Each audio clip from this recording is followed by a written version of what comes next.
Hello everyone, welcome to the Bhatner IAS YouTube classes. आज हम 11th NCERT geography series के अंदर चैप्टर 6 सॉइल्स यानी कि मृदा की हम शुरुआत कर रहे हैं। तो चलिए शुरू करते हैं हमारी क्लास। देखिए, सबसे पहले अगर हम डेफिनेशन की बात करें भी सॉइल यानी कि मिट्टी या मृदा जिसे आप कहते हैं, तो ये है क्या। तो देखिए, जो भू प्रॉपर्टी जिसे हम कहते हैं यानी कि जो हमारा जो धरातल है उसकी जो सबसे महत्वपूर्ण परत है ऊपर जो हमें दिखाई देती है उसे हम क्या कह देते हैं, मृदा। तो मृदा जो है भू प्रॉपर्टी की सबसे महत्वपूर्ण परत है और एक मूल्यवान संसाधन है, यानी कि बहुत ही इंपॉर्टेंट रिसोर्स है हमारा। और हमारी जो भी ज़रूरतें हैं, हमारी नीड्स हैं, उन सबको पूरा करने के लिए हम अल्टीमेटली किस पर डिपेंड करते हैं, सॉइल पर यानी कि मृदा पर डिपेंड करते हैं। तो सॉइल क्या है? Soil is the mixture of rocks और we can say rock debris and organic material which develop on earth surface, यानी कि पृथ्वी के धरातल पर जो हमारे रॉक डेब्रिस हैं यानी कि रॉक के जो छोटे छोटे टुकड़े हैं और जो ऑर्गेनिक मटेरियल है उनके मिक्स हो जाने से जो लेयर बन जाती है उसी को हम क्या कह देते हैं, सॉइल यानी कि मृदा या आप जिसे क्या कहते हैं, मिट्टी। ठीक है। अब अगर हम इम्पोर्टेंस की बात करें यानी कि जो सॉइल है, ये जो मृदा है, उसकी इम्पोर्टेंस, महत्व क्या है, तो सबसे पहली बात, जैसे अभी हमने शुरुआत में ही कहा कि हमें अपनी ज़रूरतों के लिए, अपनी नीड्स के लिए, अपने सर्वाइवल के लिए जिन भी चीज़ों की ज़रूरत हमें पड़ती है, अल्टीमेटली उन सभी चीज़ों के लिए हम किस पर डिपेंड करते हैं, सॉइल पर। तो जैसे हमें खाने की ज़रूरत है तो खाना हमें कहाँ से मिलेगा, पौधों से, और पौधे कहाँ ग्रो करेंगे, मिट्टी में, है ना। तो जो माइक्रो ऑर्गेनिजम्स हैं बहुत सारे जो हमारे लिए इम्पोर्टेंट होते हैं वो भी कहाँ ग्रो करते हैं, मिट्टी के अंदर। तो बहुत सारी चीज़ें हैं जो हमारे लिए इम्पोर्टेंस प्रोवाइड करवाती हैं। जैसे हम देख लेते हैं, provide support and nutrients to the plants, यानी कि जो प्लांट्स हैं उनको सपोर्ट और न्यूट्रिएंट्स कहाँ से मिलते हैं, मिट्टी से ही मिलते हैं, और वही न्यूट्रिएंट्स प्लांट्स के थ्रू हमें मिलते हैं। Plants provide food and clothes are grown over the soils, यानी कि जो पौधे हमारी ज़रूरतों को पूरा करते हैं वो मिट्टी में ही ग्रो करते हैं। Provide shelter to micro organisms, जो सूक्ष्म जीव हैं, माइक्रो ऑर्गेनिजम्स हैं, उनके लिए भी शेल्टर का काम करती है मृदा, यानी कि वहीं पर वो डेवलप होते हैं। सप्लाई न्यूट्रिएंट्स टू प्लांट्स, ये अभी हम पढ़ ही चुके हैं कि ये जो पौधे हैं उनको क्या करती है, न्यूट्रिएंट्स प्रोवाइड करवाती है। तो इसे हम देख सकते हैं कि जो मिट्टी है हमारे लिए कितनी इम्पॉर्टेंट है। अब अगर हम पढ़ें कि फैक्टर्स कौन कौन से हैं जो इफेक्ट करते हैं, है ना, फैक्टर्स कौन कौन से हैं जो इफेक्ट करेंगे हमारी सॉइल को। So the major factors affecting the formation of the soil, यानी कि जो सॉइल बन रही है, अलग अलग जगह पर हम देखते हैं अलग अलग तरह की सॉइल हमें मिलती है, तो वो कौन कौन से फैक्टर्स हैं जो अलग अलग टाइप को जो है डिसाइड करते हैं। तो रिलीफ हो गया, parental material, climate, vegetation, life forms, time, human activities, ये सब जो चीज़ें हैं, ये सब जो फैक्टर्स हैं वो मिट्टी को, मृदा टाइप को इफेक्ट करते हैं। रिलीफ यानी कि जिसे आप उच्चावच कहते हैं, है ना, तो धरातल कैसा होगा उस पर डिपेंड करेगा। पेरेंट मटेरियल यानी किस टाइप की रॉक से, अब हमने पढ़ा जो मिट्टी है, मृदा है, वो किससे बन रही है, रॉक से बन रही है, तो किस टाइप की रॉक से वो बन रही है, पेरेंट मटेरियल क्या है उस पर डिपेंड करेगा। क्लाइमेट, पर्टिकुलर एरिया के अंदर वहाँ की जो जलवायु है वो कैसी है, वेजिटेशन कैसा है, लाइफ फॉर्म्स यानी कि वहाँ पे जो लिविंग थिंग्स है, लाइफ फॉर्म्स है, माइक्रो ऑर्गेनिजम्स हैं या जो भी लिविंग थिंग्स हैं वो कैसी हैं, टाइम पीरियड कौन सा है, कौन से टाइम पीरियड की जो रॉक हैं उससे वो बनी हुई है, और वहाँ की जो ह्यूमन एक्टिविटीज़ हैं, ये सब क्या है, these all are the factors affecting soil formation. अब अगला हम बात करते हैं कंपोनेंट्स की, यानी कि जो सॉइल के अंदर है कंपोनेंट्स क्या क्या होते हैं, किन किन चीज़ों से मिलकर वो बनी होती है। तो मिनरल्स होते हैं, ह्यूमस होती है, वाटर, एयर, ये सब चीज़ें क्या है, मिट्टी के अंदर हमें मिलती हैं। तो इन सबको हम क्या कह देते हैं, कंपोनेंट्स, यानी कि मृदा के तत्व आप इसे कह सकते हैं। अब हम बात करते हैं सॉइल हॉरिजोन्स या और सॉइल प्रोफाइल की। सॉइल हॉरिजोन हम क्या कहते हैं, सॉइल हॉरिजोन यानी कि जो संस्तर, आप हिंदी में इसे लिखेंगे यहाँ पर संस्तर, यानी कि जो अलग अलग लेयर्स होती हैं मिट्टी की। तो हमने देखा है कि इस तरीके से जब हम पढ़ते हैं हमको, तो यहाँ पर हमें अलग अलग लेयर्स नज़र आती हैं। सबसे ऊपर वाली लेयर है जहाँ पर हमें पौधे नज़र आते हैं, फिर इससे नीचे की लेयर्स होती हैं और सबसे नीचे की लेयर होती हैं। तो ये जो जोन है ये हमारा कहलाता है ए जोन, ये कहलाता है हमारा बी जोन, और ये कहलाता है हमारा सी जोन। ठीक है, तो हॉरिजोन ए, बी और सी, इन्हीं तीनों को हम अब आगे स्टडी करते हैं। तो Horizon A is the topmost horizon where organic materials have got incorporated with the mineral matter, nutrient and water which are necessary for the growth of the plants। यानी कि जो सबसे ऊपर वाली लेयर है जहाँ पर ऑर्गेनिक मटेरियल्स होते हैं, किस किस के साथ में मिनरल मैटर वहाँ पर होता है, न्यूट्रिएंट्स होते हैं, पानी होता है, ये सब चीज़ें मिक्स होकर ऊपर वाली लेयर में मिलती हैं और यही सब चीज़ें जो होती हैं प्लांट्स की ग्रोथ के लिए इंपॉर्टेंट होती हैं। तो इसी लेयर में जो है हमें प्लांट्स ग्रो होते हुए नजर आते हैं। So this is known as the horizon A. अगला जो है हमारा horizon B is a transition zone between horizon A and horizon C. A और सी के बीच का जो जोन है उसे हम क्या कहेंगे, हॉरिजॉन बी कहेंगे। And contains matter derived from below as well as from above, यानी कि ऊपर से और नीचे से दोनों हॉरिजॉन से जो मिक्सचर इसके पास आ जाता है मटेरियल का, उसी मटेरियल से बना हुआ ये होता है। It has some organic matter. अब ऊपर ऑर्गेनिक मैटर है तो इसमें कुछ ना कुछ मैटर भी होगा और साथ ही साथ कुछ मिनरल्स जो हैं वो नीचे से इसके अंदर मिक्स होते रहेंगे। तो although the mineral matter is noticeably weathered, तो ये जो चीजें हैं हमें बी जोन के अंदर हमें मिल जाती हैं। इसके बाद हम बात करते हैं सी जोन की। Horizon C is composed of the loose parent material, यानी कि यहाँ पर अगर हम देखें, अगर हम इसको इस तरीके से देखें तो लूज यानी कि अलग अलग, ऊपर वाली लेयर भी हम देखते हैं बिल्कुल टाइटली पैक्ड होती हैं और जो दूसरी लेयर है उसमें दूर दूर होते हैं, और जो थर्ड लेयर है उसमें जो रॉक मटेरियल है या पेरेंट मटेरियल हम कहते हैं वो लूजली पैक्ड होते हैं। ठीक है, this layer is the first stage in the soil formation process. Important है, ध्यान रखिएगा, जो हॉरिजॉन सी है वो first stage in the soil formation of the process. नीचे हम जब जाते हैं तो हमें रॉक्स मिलती हैं बहुत हार्ड, इसके बाद ये कुछ बड़े बड़े टुकड़ों में हमें नजर आती हैं, इसके बाद हमें छोटे टुकड़ों में नजर आती हैं और इसके बाद हमें बिल्कुल स्मॉल जो है पार्टिकल्स, ग्रैन्यूल्स जो हैं वो नजर आते हैं। तो जो थर्ड हॉरिजॉन सी है वो सॉइल फॉर्मेशन की फर्स्ट स्टेज हम कह सकते हैं। Formation process and eventually forms the above two layers. This arrangement of layers is known as the soil profile. इसी को, ये जो हमने डायग्राम सा यहाँ पर बनाया है, इसी को हम क्या कह देते हैं, soil profile. Underneath these three horizons is the rock which is also known as the parent rock or the bed rock। और इसके नीचे जो मैंने आपको बताया कि यहाँ पे जो हार्ड रॉक सरफेस मिलती हैं, इसी को हम क्या कह देते हैं, बेड रॉक या फिर parent rock. Soil which is a complex and varied entity has always drawn the attention of the scientist। चलिए अब हम बात करते हैं हमारे अगले टॉपिक यानी कि मृदा के वर्गीकरण की, क्लासिफिकेशन की। अभी जैसे हमने पढ़ा कि जो एरिया वाइज हैं बहुत सारे फैक्टर्स हैं जो हमारे सॉइल टाइप को इफेक्ट करते हैं। अलग अलग सॉइल्स हम देखते हैं, कहीं पर हमें जैसे हम पढ़ भी चुके हैं, हमें लोमी सॉइल मिलती है, एल्यूवियल सॉइल मिलती है, सैंडी सॉइल मिलती है ना। तो अलग अलग जो सॉइल टाइप है वो क्यों है, क्योंकि वहाँ का क्लाइमेट पर्टिकुलर एरिया का कैसा है, वहाँ की ह्यूमन एक्टिविटीज़ कैसी हैं, लाइफ फॉर्म्स कैसी हैं, टाइम पीरियड कौन सा है, ये है ना। तो उन सभी चीज़ों पर डिपेंड करते हुए जो हमारा सॉइल्स का क्लासिफिकेशन है अब हम उसकी स्टडी करते हैं। In ancient times, soils used to be classified into two main groups, उर्वरा and ऊसर। अगर हम पुराने समय की बात करें तो दो ही टाइप की हम सॉइल पढ़ा करते थे, उर्वर एंड ऊसर, यानी कि उपजाऊ और बंजर जिसे आप कह सकते हैं। हमें बहुत ज़्यादा नहीं पता था, जिसमें पौधे अच्छे से ग्रो कर सकते थे वो बहुत ही फर्टाइल होती थी जिसे हम उर्वर कहते थे, और जिसमें ग्रो नहीं कर पाते थे उसे ऊसर कहते थे, विच वर फर्टाइल एंड स्टेराइल। देखिए यहाँ पर दिया हुआ है उर्वर एंड जो हम ऊसर कहते हैं, बंजर भूमि। In the 16th century AD, soils were classified on the basis of their inherent characteristics and external features।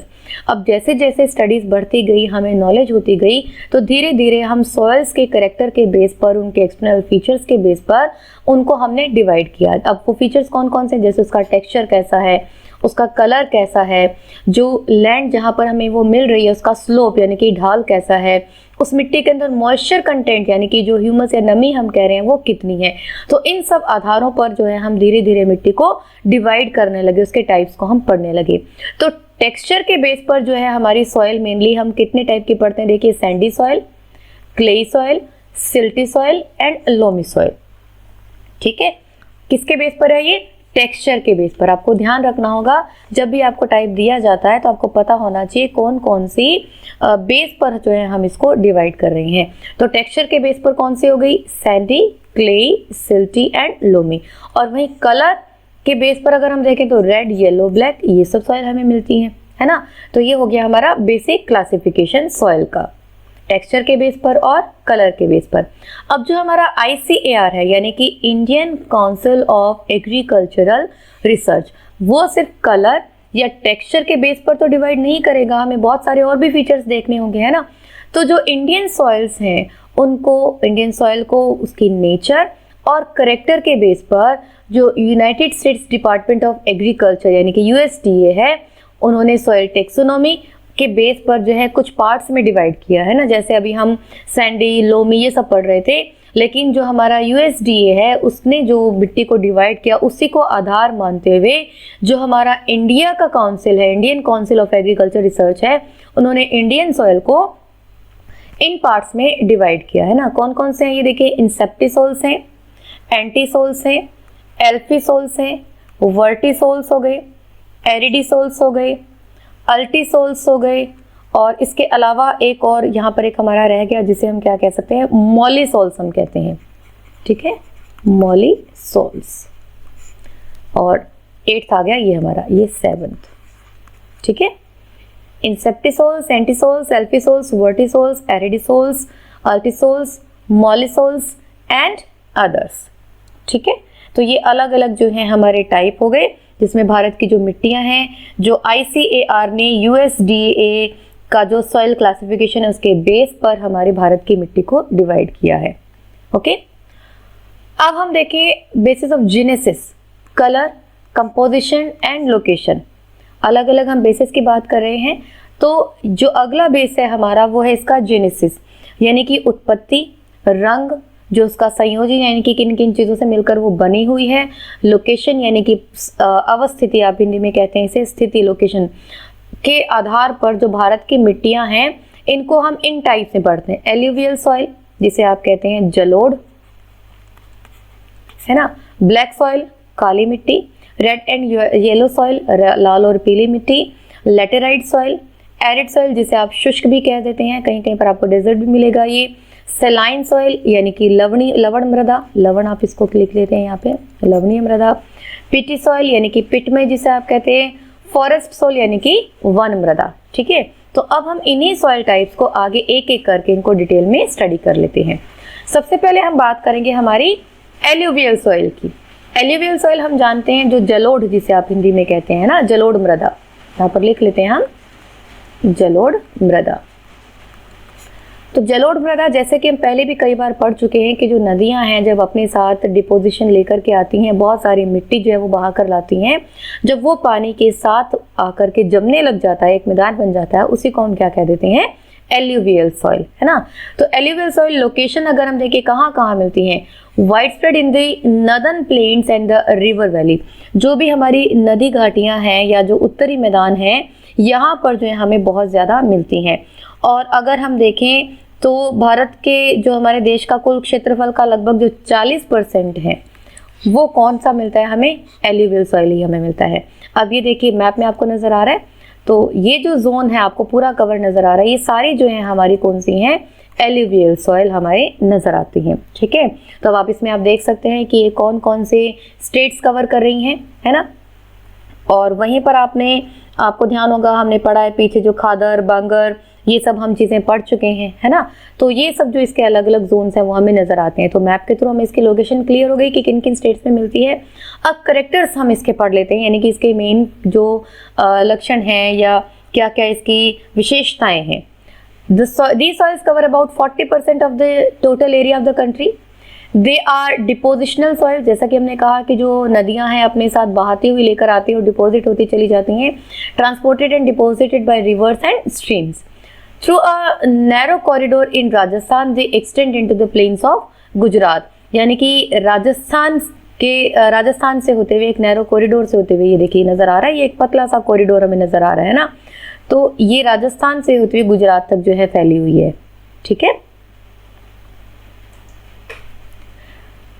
In the peninsular region, they are bound in deltas of the east coast and in the river valleys. जो peninsular reason है यहाँ पर deltas में, और जो river valleys हैं हमारे east coast की यहाँ पर भी हमें नजर आ रही हैं। आप पीछे मैप को देखेंगे आपको क्लियर हो जाएगा अच्छे से।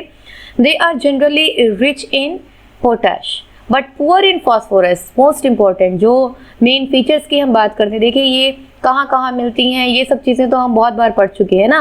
आपको ध्यान ये रखना है कि ये इसमें खास क्या मिलता है, हमें पोटाश मिलता है। They are generally rich in potash but poor in phosphorus. Phosphorus बहुत कम मिलता है लेकिन पोटाश बहुत ज़्यादा मिलता है।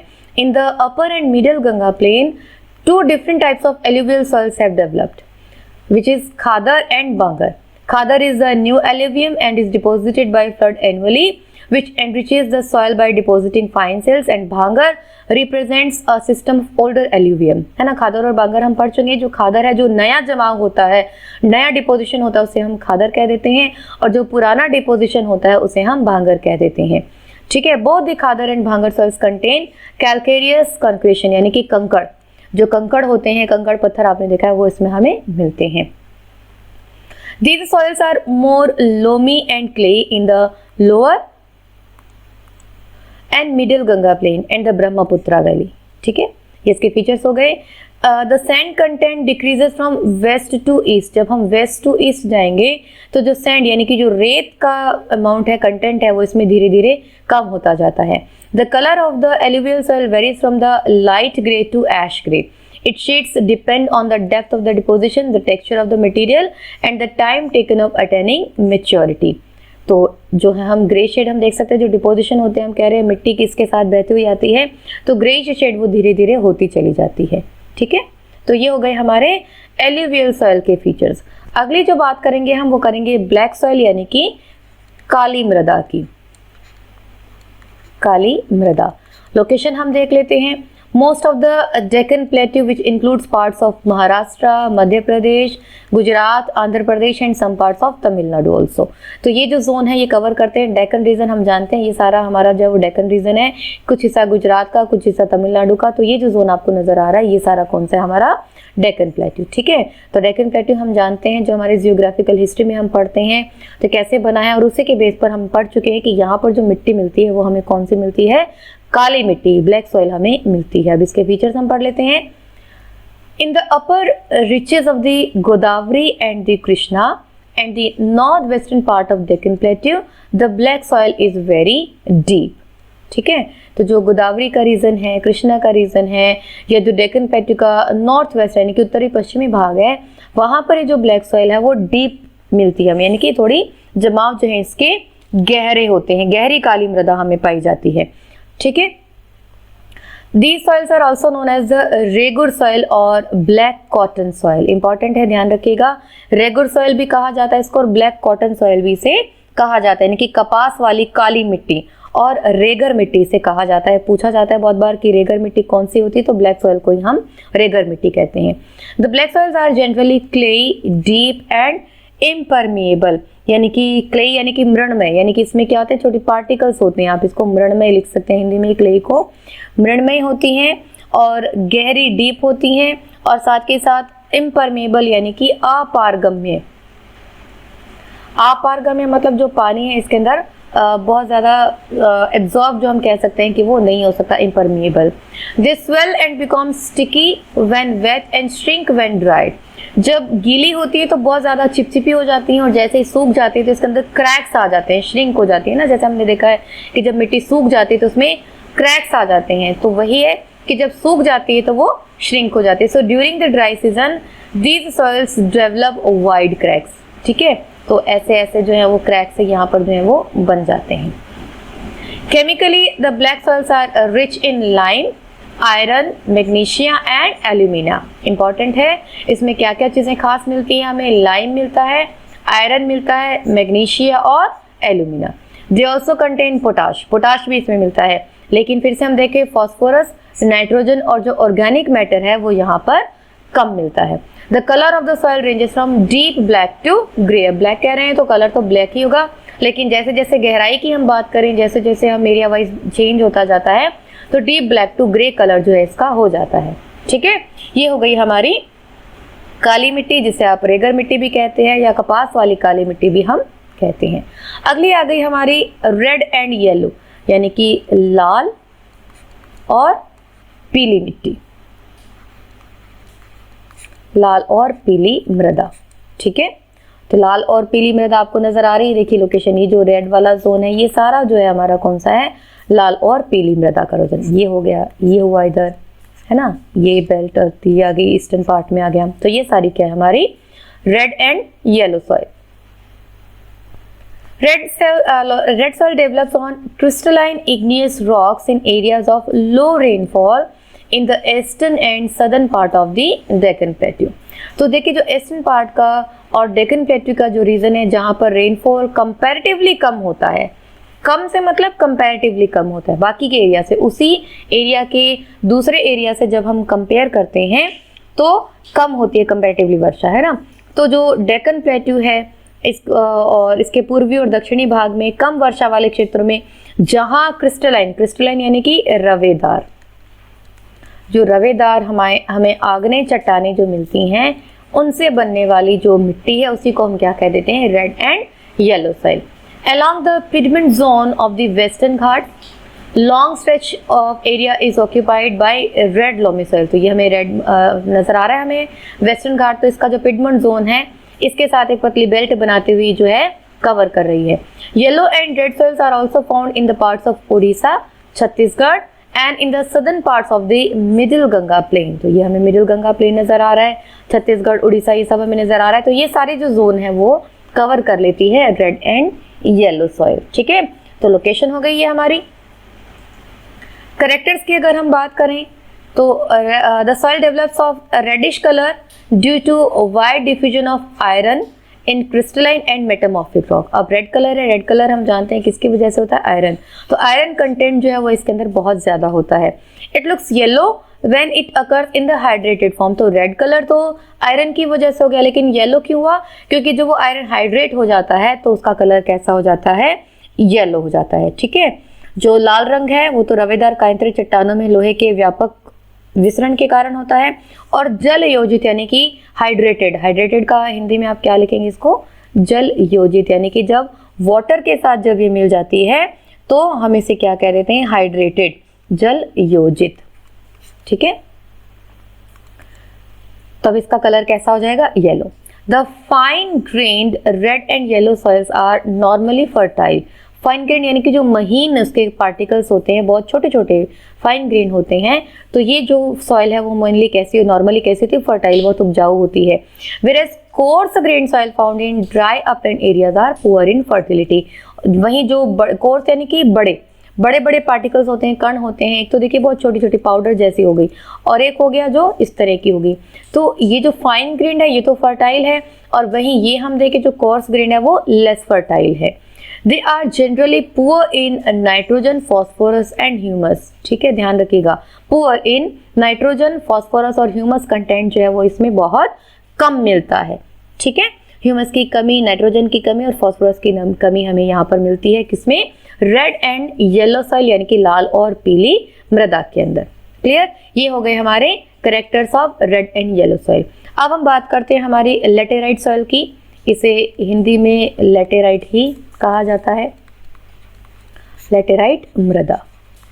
चलिए, तो laterite soils are commonly found in Karnataka, Kerala, Tamil Nadu, Madhya Pradesh and the hilly areas of Orissa and Assam.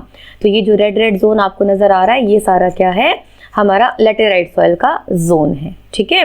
These soils have mainly developed in the higher areas of peninsular plateau। ये देखिए पेनिनसुलर प्लेट्यू है, तो इनके जो हायर एरियाज हैं यानी कि जो जहां पर हाईलैंड्स है वहां पर क्या होगा, हमें मिलेगी कौन सी, लेटेराइट सॉइल, ठीक है। अब इसके फीचर्स अगर हम देखें तो देखिए लेटेराइट जो सॉइल है, मैप से आपको क्लियर हो गया कहाँ कहाँ ये हमें मिल रही है। लेटेराइट जो सॉइल है ये किससे बना हुआ है, एक लैटिन वर्ड लेटर से। इसका मतलब क्या होता है, ब्रिक यानी कि ईंट, ठीक है। लेटर जिसका शाब्दिक अर्थ क्या होता है, ईंट। तो ये जो लेटेराइट सॉइल है बहुत ज़्यादा जहाँ पर टेम्परेचर होगा और बहुत ज़्यादा जो रेनफॉल होगा यानी कि high temperature and high rainfall के जोन्स में, एरियाज में जो है ये सॉइल डेवलप होती है। These are the result of intense leaching due to the tropical rains। Leaching यानी कि निक्षालन, यानी कि जो उष्ण कटिबंधीय वर्षा जो जोन्स हैं यानी कि वहां पर इंटेंस लीचिंग के कारण, निक्षालन के कारण, तीव्र निक्षालन के कारण यहाँ पर जो है ये बन जाती है। With rain lime and silica are leached away, यानी कि जब बहुत तेज बारिश होती है तो इसके साथ चूना और जो सिलिका है वो तो निक्षालित हो जाती है, लीच यानी कि निकल जाती है। And soil rich in iron oxide and aluminium compound are left behind, और जो पीछे बच जाती है मिट्टी उसके अंदर क्या होता है, आयरन ऑक्साइड और एल्यूमिनियम के जो कंपाउंड है वो रह जाते हैं, और वही हमारी क्या बन जाती है, लेटेराइट सॉइल। तो इंपॉर्टेंट है, ध्यान रखिएगा, आप ये इंटेंस लीचिंग के कारण बनती है। और किसकी क्या चीज इसमें से निकल जाती है, लाइम सिलिका, और क्या रह जाता है, आयरन ऑक्साइड और एल्यूमिनियम कंपाउंड जो वो यहाँ पर रह जाते हैं। Humus content of the soil is removed fast by bacteria that thrives well in high temperature। अब ज़्यादा टेम्परेचर होगा तो वहाँ पर हम जानते हैं कि बैक्टीरियाज होते हैं, और ये बैक्टीरियाज क्या करते हैं, ह्यूमस कंटेंट को भी रिमूव कर देते हैं। ठीक है, क्योंकि जानते हैं जब ज़्यादा टेम्परेचर होगा तो क्या होंगे, जो जीवाणु हैं आसानी से पनप सकते हैं, डेवलप हो जाते हैं, ग्रो करते हैं, और ह्यूमस की मात्रा को बहुत तेजी से खत्म कर देते हैं। Clear? These soils are poor in organic matter, nitrogen, phosphate and calcium. Important है, ध्यान रखिएगा, पुअर है किस किस में, क्या क्या चीजें इसमें कम मिल रही हैं, ऑर्गेनिक मैटर नहीं मिल रहा, नाइट्रोजन नहीं से मतलब कम मिल रहा है, फॉस्फेट और कैल्शियम। वहीं आयरन ऑक्साइड और पोटाश जो है वो रिच है, यहाँ पे इनकी ज्यादा मिलता है। Laterites are not suitable for cultivation, यानी कि कल्टीवेशन के लिए सुटेबल नहीं है। ठीक है, कल्टीवेशन के लिए इस मिट्टी को अच्छा नहीं माना जाता, कृषि के लिए हम कहें तो पर्याप्त उपजाऊ हमें ये नहीं मिलती है। However, application of manures and fertilizers are required for making the soil fertile and for cultivation। लेकिन फिर भी इसके अंदर जब हम मैन्योर्स मिला दें, फर्टिलाइजर्स मिला दें, तो हम इसको यूज कर सकते हैं कल्टीवेशन के लिए। Red laterite soil in Tamil Nadu, Andhra Pradesh and Kerala are more suitable for tree crops like cashew nuts. तो कैश्यू नट्स की अगर हम बात करें, यानी कि काजू जैसे फसलों के लिए जो है ये मिट्टी जो है अच्छी मानी जाती है, जो तमिलनाडु, आंध्र प्रदेश और केरला के अंदर हमें मिल रही है। Laterite soils are widely cut as bricks for use in house construction. अब जैसा कि हमने पढ़ा था, लेटर वर्ड का मतलब भी क्या होता है, ब्रिक। तो जो ईंटें हमारी बनती हैं, हमारी कंस्ट्रक्शन में काम आती हैं, वो किससे मिलती हैं, लेटेराइट सॉइल से ही बनाई जाती हैं। क्लियर? तो चलिए अगली सॉइल हम देख लेते हैं, एरिड सॉइल। एरिड सॉइल जिसको आप क्या कह सकते हैं, शुष्क मृदा। ठीक है, शुष्क या डेजर्ट भी आप कहीं कहीं पर इसको देख लें।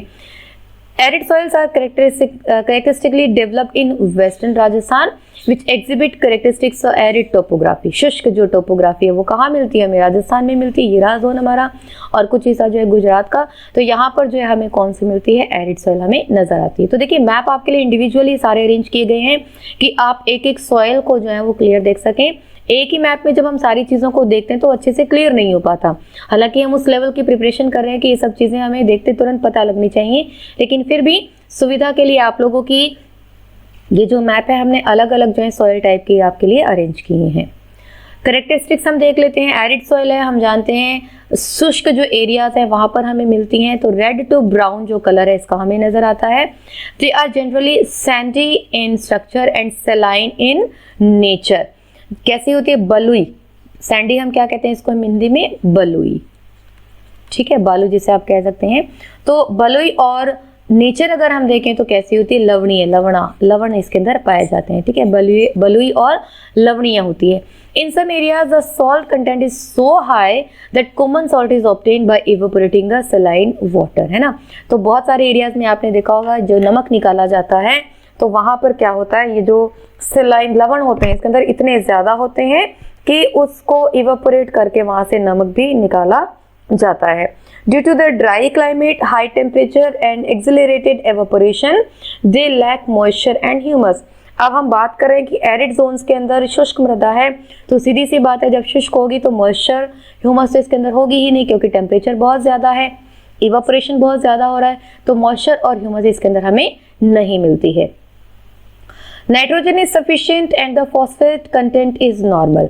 नाइट्रोजन यहाँ पर बहुत अच्छी इनसफिशिएंट नाइट्रोजन नहीं मिलती है, और फॉस्फेट भी जो है वो ठीक ठीक अमाउंट में हमें मिलता है। Lower horizons of the soil are occupied by kankar layers because of the increasing calcium content downwards. अब जैसे जैसे गहराई में जाएंगे तो जो कैल्शियम कंटेंट है वो ज्यादा मिलता है। कैल्शियम हम जानते हैं कि वो क्या होता है, जमता चला जाता है, तो इस वजह से जो नीचे की तरफ जब हम जाएंगे तो क्या होगा, कंकड़ मिलते हैं, इस तरीके से कैल्शियम जो कंटेंट्स हैं वो जमा हो जाते हैं। द कंकड़ layer formation in the bottom horizon restricts in infiltration of water, and as such when irrigation is made available, the soil moisture is readily available for the sustainable plant growth।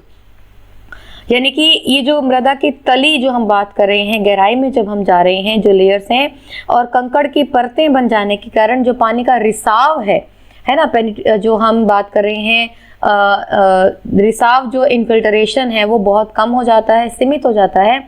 इसलिए सिंचाई किए जाने पर जो मृदाओं में, मिट्टी के अंदर पौधों की कंटिन्यूस ग्रोथ के लिए नमी जो है वो प्रॉपर अवेलेबल रहती है, क्योंकि जो पानी है वो नीचे नहीं जा पाएगा उन कंकड़ों के कारण, ऊपर ऊपर रहेगा, तो प्लांट की ग्रोथ जो है वहां पर प्रॉपर जो मॉइस्चर है उसको मिलती रहेगी ऊपर वाली लेयर के अंदर ही। ठीक है, These soils are poor and contain little humus organic matter। वो हम ऊपर पढ़ ही चुके हैं कि इसके अंदर ह्यूमस और ऑर्गेनिक मैटर जब बहुत कम मिलता है, क्योंकि हाई टेम्परेचर के कारण इवापोरेशन होता रहता है। ठीक है, तो ये हो गई हमारी एरिड सॉइल। अब हम बात करते हैं सैलाइन यानी कि लवणीय मृदा की। ठीक है, लवणीय मृदा, तो लवणीय मृदा क्या है, देखिए लोकेशन सबसे पहले हम पढ़ लेते हैं। These are widespread in western Gujarat, deltas of the eastern coast and in Sundarban areas of West Bengal। तो ये देखिए, ये हमें नजर आ रही है ना, जो येलो येलो कलर आपको नजर आ रहा है, ये सारा क्या है, हमारा सैलाइन सॉइल। ठीक है, it can also be seen in the areas of Punjab and Haryana for excessive ground water irrigation. तो ये देखिए यहाँ पे भी हमें मिल रहा है ना, तो जो यहाँ जहाँ पर थोड़े थोड़े आपको येलो येलो नजर आ रहे हैं, ये सब जो है हमें मेनली क्या मिल रहे हैं, सैलाइन सॉइल। मेन हमने जो पढ़ा ये जोन्स, और कहीं कहीं बाकी के एरियाज में भी हमें नजर आ रही है। ठीक है, तो ये हो गई हमारी सैलाइन सॉइल की लोकेशन। करेक्टर्स अगर हम देखें, they're also known as the usar soil. ऊसर यानी कि अनुपजाऊ, ऊसर मृदा भी हम इसे कहते हैं। Saline soils contain a larger proportion of sodium, potassium, magnesium, and thus they are infertile and do not support any vegetation growth. क्योंकि इसमें बहुत ज़्यादा सोडियम होता है, पोटेशियम होता है, मैग्नीशियम होता है, ज़्यादा, बहुत ज़्यादा होने की वजह से ये क्या होती है, ऊसर, जिसे हमने कहा infertile. They have more salts largely because of dry climate and poor drainage. अब ये जो जोन्स हमने पढ़े, जहाँ जहाँ पर ये मिल रही हैं, वहाँ हमने देखा कि ड्रेनेज प्रॉपर नहीं है, ड्राई क्लाइमेट है, इस वजह से यहाँ पर सॉल्ट्स भी बहुत ज़्यादा मिल रहे हैं। They occur in arid and semi-arid regions and in waterlogged and swampy areas। ठीक है, शुष्क और अर्धशुष्क और जलाक्रांत जो क्षेत्र हैं, यहाँ पर जो है हमें ये मिलती है। They structure ranges from sandy to loamy, यानी कि बलुई से, जो हम कहते हैं सैंडी बलुई, और लोमी क्या हो जाती है, दोमट। तो बलुई से दोमट जो टाइप है स्ट्रक्चर हमें मिलती है इसकी। They lack in nitrogen and calcium, बहुत कम मिलता है नाइट्रोजन और calcium. In the Rann of Kutch, south west monsoon brings salt particles and deposits there as a crust, है ना। जो अब कच्छ का रन जो है, यहाँ पर जब साउथ वेस्ट मानसून आता है, जिसकी वजह से जो सॉल्ट पार्टिकल्स हैं वो क्रस्ट पर ही आ जाते हैं, यानी कि जो ऊपर की लेयर है वहीं पर ये आ जाते हैं।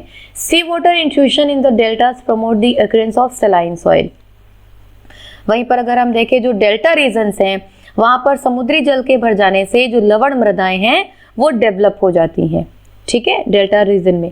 In the areas of intensive cultivation with excessive use of irrigation, especially in the areas of green revolution, the fertile alluvial soils are becoming saline.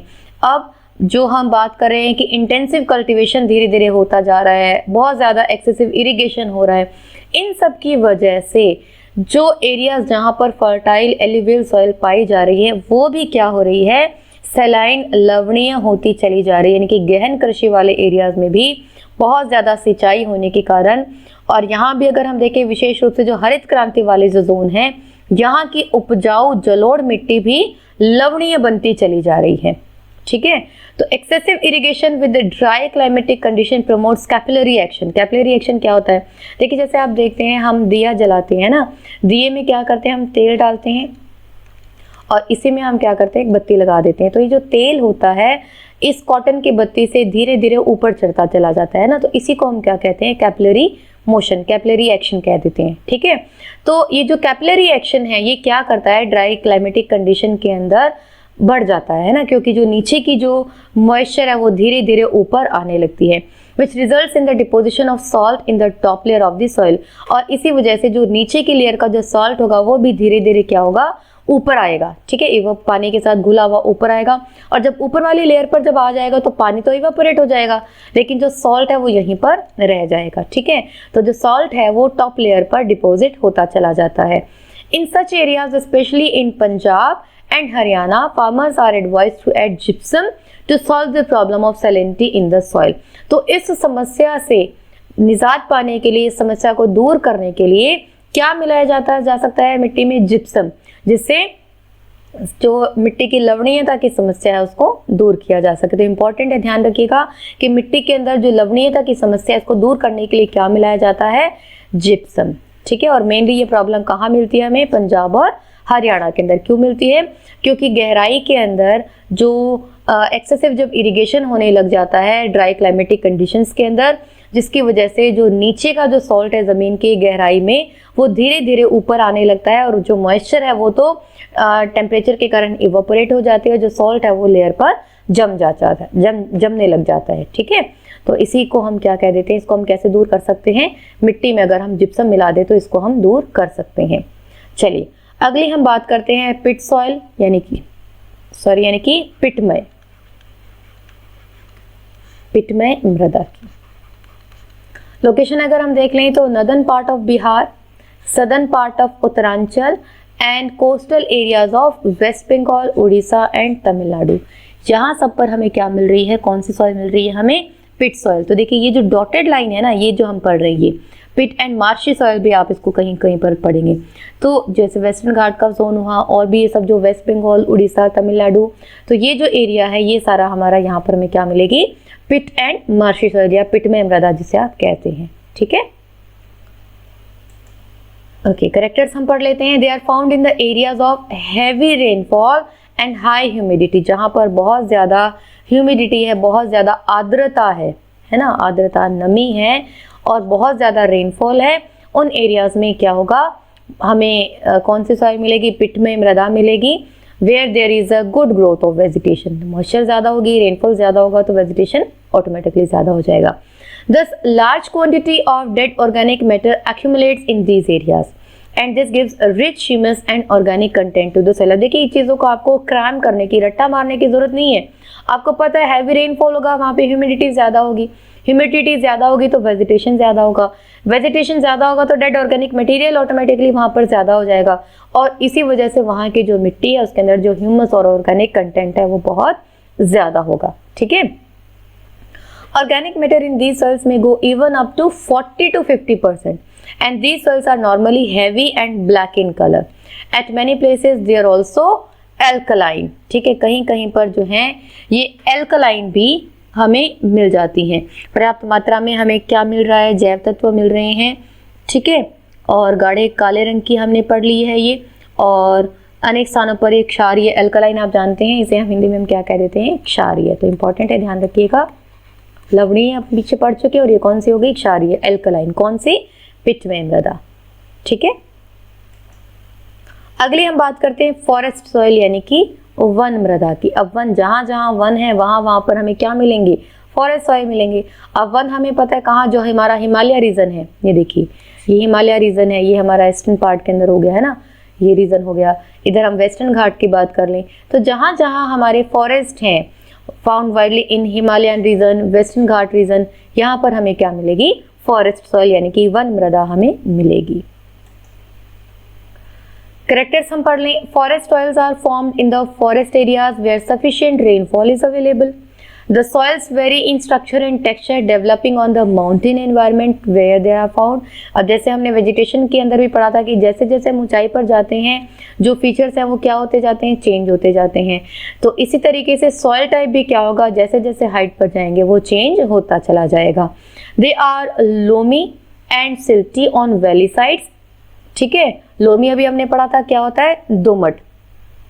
तो जो घाटियों की अगर हम बात करें तो घाटियों में ये दोमटी से सिल्टी को यहाँ पर आपकी बुक में दिया हुआ है हिंदी में पांशु, तो आप देख लीजिएगा, ठीक है।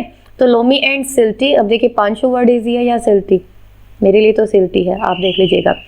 तो they are loamy and silty on valley sides, तो जो घाटियां हैं, है ना, घाटियों की में जो हम देखें तो यहाँ पर दिमुटी और पांशु होती हैं, लोमी एंड सिल्टी होती हैं। वहीं पर अगर हम अपर स्लोप्स की बात करें, है ना, जो ऊपर ढलानों की, हम ढालों की अगर हम बात करें, यहाँ पर ये कोर्स ग्रेन्ड होती हैं। कोर्स ग्रेन्ड जैसा भी मैंने आपको बताया था कि मोटे मोटे बड़े बड़े पार्टिकल्स होते हैं, बड़े बड़े कणों वाली आप कह सकते हैं होती हैं, मोटे कणों वाली हो सकती हैं, ठीक है। In the snow-bound areas of the Himalayas, they experience denudation and are acidic with low humus content. अब यहीं पर हम देखते हैं कि जो हिमाच्छादित जो एरियाज हैं, जहाँ पर बहुत ज़्यादा बर्फ से ढके हुए पहाड़ हैं, तो हिमाच्छादित जो एरियाज हैं वहाँ पर इन मृदाओं का अनाच्छादन हो जाता है, यानी कि डेन्यूडेशन हो जाता है। और ये नेचर में कैसी हो जाती है? एसिडिक, अम्लीय और कम ह्यूमस वाली होती हैं, ठीक है। The soils found in the lower valleys are fertile, तो हम ये देख ही रहे हैं कि जो लोअर वैलीज के अंदर जो सॉइल होंगी वही क्या होंगी? फर्टाइल होंगी, क्लियर। तो अब ये सब जो चीजें हमने देख ली कि कैरेक्टर्स हमने किसके? फॉरेस्ट सॉइल के। तो यहाँ पर हमारी जो लगभग सॉइल टाइप्स है, लगभग ये सारी जो है वो कवर हो चुकी हैं, कैरेक्टर्स हमने पढ़ लिए हैं। अब आगे जो इंपॉर्टेंट चीजें हैं बाकी की, जैसे सॉइल डिग्रेडेशन। सॉइल डिग्रेडेशन क्या होता है? हम मिट्टी से जुड़ी और जो फीचर्स हैं उनके बारे में हम स्टडी कर लेते हैं। तो सॉइल डिग्रेडेशन यानी कि डिक्लाइन ऑफ सॉइल फर्टिलिटी, ठीक है। आप हिंदी में से क्या कहते हैं? अवकर्षण, मृदा अवकर्षण। तो जहां सॉइल फर्टिलिटी डिक्लाइन होने लगती है उसी को हम क्या कहते हैं? सॉइल डिग्रेडेशन यानी कि मृदा अवकर्षण। जब मिट्टी की उपजाऊता है, उपजाऊपन है, वो जब कम होने लग जाता है।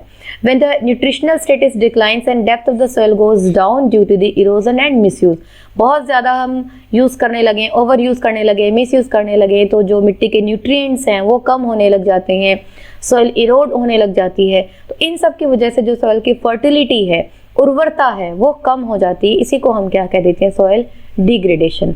अब इसके कैरेक्टर्स हम देखें तो soil degradation is the main factor leading to the depleting soil resource base in India. Deplete हो रहे हैं, वही हम बात करें कि खत्म होते चले जा रहे हैं। The degree of soil degradation varies from place to place according to the topography, wind velocity and amount of the rainfall. बहुत ज़्यादा बारिश आएगी तो पानी के साथ मिट्टी बहती हुई चली जाएगी, बहुत ज़्यादा हवाएं चलेंगी तो क्या होगा? हवा के साथ ही मिट्टी बहती हुई चली जाएगी। टोपोग्राफी की हम बात करें, जैसे ढालू एरिया है, घाटियां हैं, प्लेन एरियाज हैं, तो उन सब के ऊपर भी जो है सॉइल डिग्रेडेशन की जो डिग्री है वो डिपेंड करती है, ठीक है।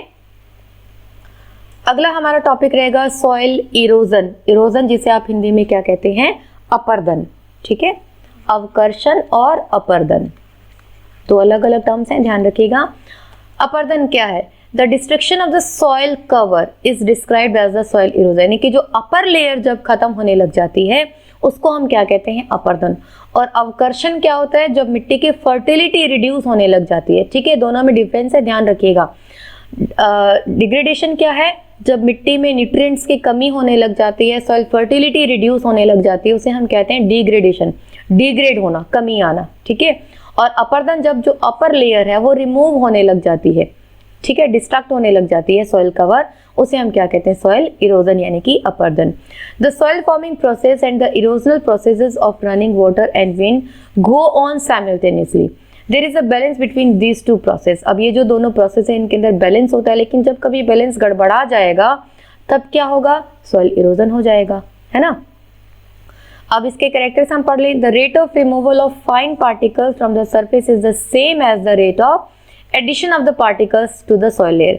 अब जो सॉइल लेयर बन रही है, यानी कि जो अर्थ के नीचे की जो चट्टानें हैं उनकी प्रोसेसिंग हो रही है, और जो हमने हॉरिजॉन्स अभी पढ़े थे तीनों, जो ए, बी और सी, तो ये बेड रॉक जो है धीरे धीरे क्या हो रही है? पार्टिकल्स में कन्वर्ट हो रही हैं, फिर ये छोटे पार्टिकल्स में आ रही है और ऊपर जो है सॉइल बन रही है ना। और साथ ही साथ हवा और पानी की वजह से जो ये लेयर से रिमूव होती जा रही है। तो ये जो दोनों प्रोसेस है, ये और ये दोनों प्रोसेस क्या होते हैं? बैलेंस में चलते हैं, है ना। लेकिन जब कभी बैलेंस गड़बड़ा जाएगा, मान लीजिए जो इरोजन है वो बहुत तेज होने लगे और ये जो बेड रॉक से रॉकी फॉर्मेशन है वो कम होने लगे, तो क्या होगा? जो हमारी टॉप मोस्ट लेयर है वो खत्म हो जाएगी, है ना। तो इसी को हम क्या कह देते हैं? सॉइल इरोजन कहते हैं। तो जब ह्यूमन एक्टिविटीज बहुत ज्यादा बढ़ गई हैं, जो ओवर यूज हो रहा है, मिस यूज हो रहा है, इसकी वजह से जो सॉइल इरोजन है वो बहुत हद तक बढ़ता चला जा रहा है। The human population increases, the demand of the land also increases, forest and other natural vegetation is removed for human settlement, for cultivation, for grazing animals, for various other needs. अपनी अलग अलग ज़रूरतों को पूरा करने के लिए हम क्या करते जा रहे हैं, जंगलों को साफ करते जा रहे हैं। अब जब पेड़ पौधे साफ हो जाएंगे तो हम जानते हैं जो पेड़ों की जो जड़ें हैं वो मिट्टी को बांधे रखती हैं। जब ये जड़ें हट जाएंगी, पेड़ पौधे हट जाएंगे, तो जो अपर लेयर है वो क्या हो जाएगी, बिल्कुल लूज हो जाएगी, और जो चीज़ लूज होगी वो हवा पानी के साथ बिल्कुल ईजिली रिमूव हो जाएगी।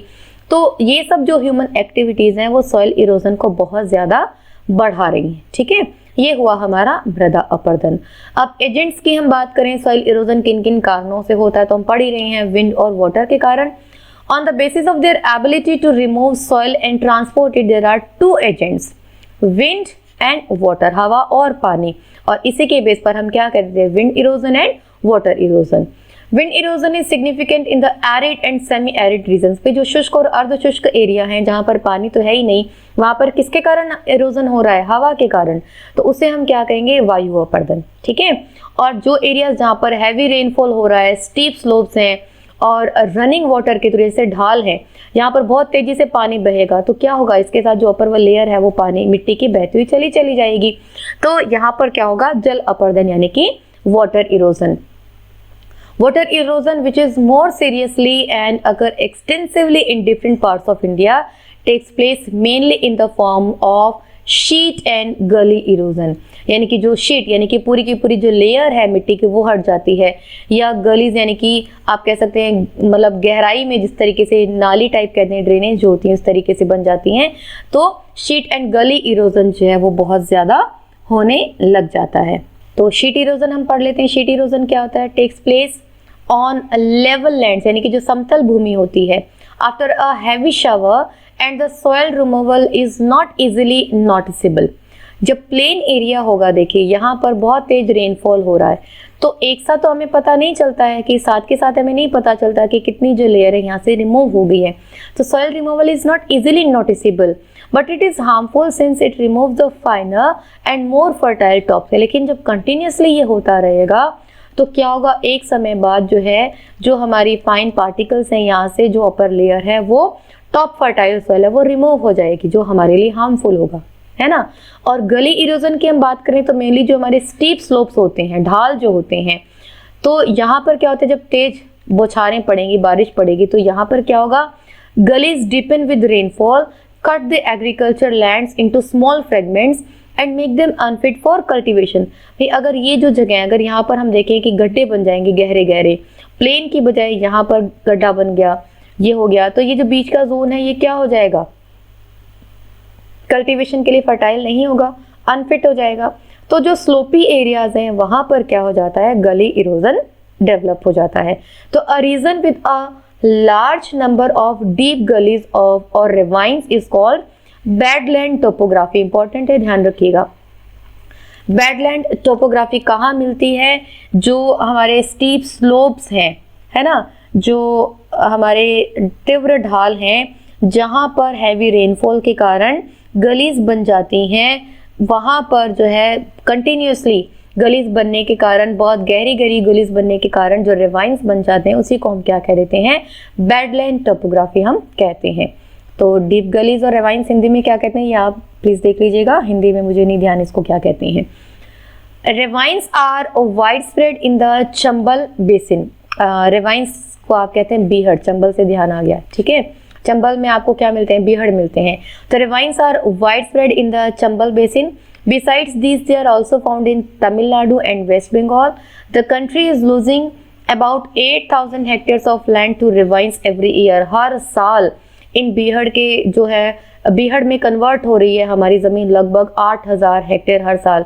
ये इसी बैडलैंड टोपोग्राफी जिसे हम कह रहे हैं ना, ये डेवलप होती चली जा रही है।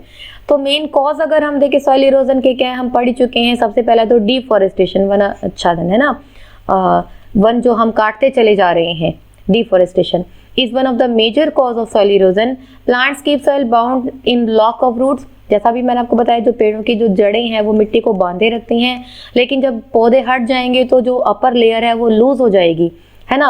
And this prevent soil erosion and they also add humus to the soil by shedding their leaves and twigs. जो पेड़ पौधों की जो पत्तियां हैं, ट्विग्स हैं, तिनके हैं, जो भी जब नीचे गिरते हैं तो वो मिट्टी में मिलते रहते हैं और ह्यूमस कंटेंट को बढ़ा देते हैं। Forest have been denuded practically in most parts of India, but their effect on soil erosion are more in hilly parts of the country।